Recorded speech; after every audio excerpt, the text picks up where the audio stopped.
Start. આજે તમે ટાંકીની અંદર પાણી જોઈ રહ્યા છો, જેની અંદર ચૂનો પણ મારેલો છે.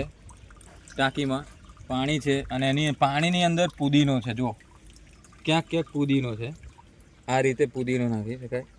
આ અમે વર્ષોથી કરીએ છીએ ઉનાળામાં, અને કરી પણ શકાય. આ પશુને પીવાનું પાણી છે, ગૌ માતાને અને બધાને. તો આપણે એક મેસેજ એવો કરવાનો છે કે એને કેલ્શિયમ આપણે સીધી રીતે નથી આપી શકતા. એના બદલે આ ચૂનો છે ફોડેલો, એ મારી અને તમે કામ કરી શકો. દર 3 મહિને એક વખત મારી દો. સૌથી સારામાં સારું ને બેસ્ટ એન્ટીઓક્સિડન્ટ માટે આ ભંડાર છે પુદીનો.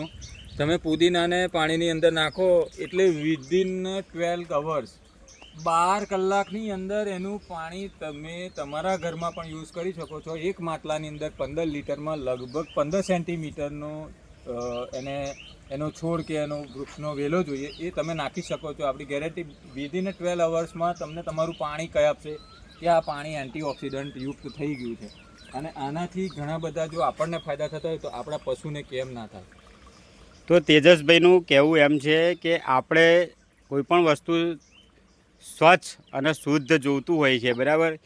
તો આપણી ગૌ માતા જે છે એ સૌથી સારામાં સારું એનું આપણે દૂધ આખા વિશ્વ પીવે છે. તો કેમ આપણે પણ એને શુદ્ધ અને સાત્વિક અને આપણે જેમ ચોખ્ખું પાણી પીતા હોઈએ છીએ તો એને પણ એક તંદુરસ્ત રહે, રોગપ્રતિકારક શક્તિ, પૂરતો ઓક્સિજન મળે, શરીરમાં સ્ટેમિના રહે.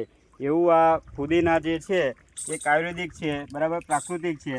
તો આ પાણીમાં તમે જુઓ, આ તેજસભાઈ પાણીનો જે હોજ છે એની અંદરથી ચૂનાથી એ કરેલું છે, તેનાથી કેલ્શિયમ પણ મળે. અને આ પાણીમાં તમે જોઈ શકો છો આ પુદીના છે. તો પુદીના બી પાણીમાં નાખે છે અને એ પાણી અહીંયા એમના ફાર્મ ઉપર જે એમનું પશુપાલન કરે છે તો એની અંદર ગાયને પણ આ પાણી પીવડાવે છે, આ જ પાણી પીવડાવે છે. તો એનાથી ગાયને પણ તંદુરસ્તી સારી રહે.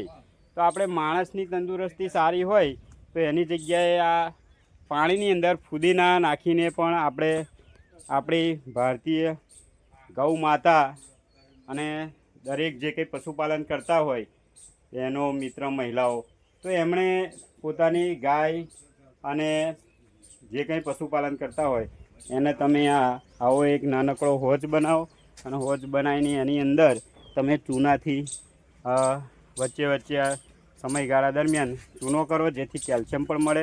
અને પાણીની અંદર દર 3 મહિને 4 મહિને તમે ચૂનો કરી દો તો ગાયને, પશુપાલનને કેલ્શિયમ મળે, કેલ્શિયમની ઉણપ ના રહે.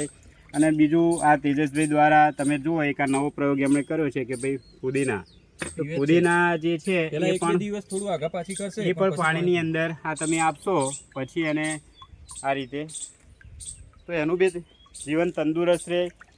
તો આપણે તો પ્રાકૃતિક જીવન ધોરણ અપનાવીએ તો જોડે જોડે આપણા પશુપાલનને પણ પ્રાકૃતિક વસ્તુ ખવડાવશો તો એ વસ્તુ માનવ સમાજ માટે ખૂબ જ ઉપયોગી રહેશે અને પશુપાલન માટે પણ ખૂબ જ ઉપયોગી રહેશે, એવું તેજસભાઈનું કહેવું છે.